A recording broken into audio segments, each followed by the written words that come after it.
ഖത്തറിലെ US വ്യോമ കേന്ദ്രത്തിൽ ഇറാൻ ആക്രമണം നടത്തിയതായി റിപ്പോർട്ട്.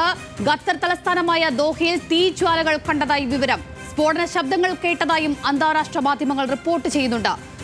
അഞ്ജലി, അമേരിക്കയുടെ ഏറ്റവും വലിയ സൈനിക താവളം ഉള്ള പശ്ചിമേഷ്യയിലെ ഏറ്റവും വലിയ സൈനിക താവളമുള്ള സ്ഥലമാണ് ഖത്തർ. നേരത്തെ തന്നെ ഖത്തറിന്റെ വ്യോമ മേഖല അടച്ചതായി പ്രഖ്യാപനം ഉണ്ടായിരുന്നു.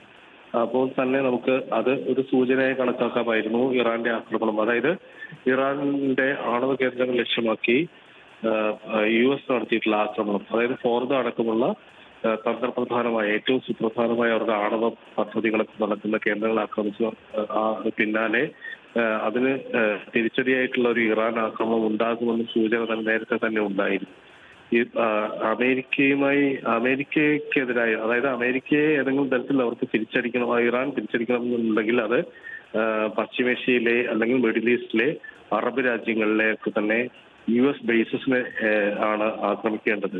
അതിന്റെ ഭാഗമായി ഇപ്പോൾ ഖത്തർ നേരത്തെ തന്നെ ലക്ഷ്യമിട്ട് ഖത്തറിലുള്ള US എയർബേസിലേക്കാണ് ഇപ്പോൾ മിസൈലുകൾ ഇറാൻ അയച്ചിരിക്കുന്നത്.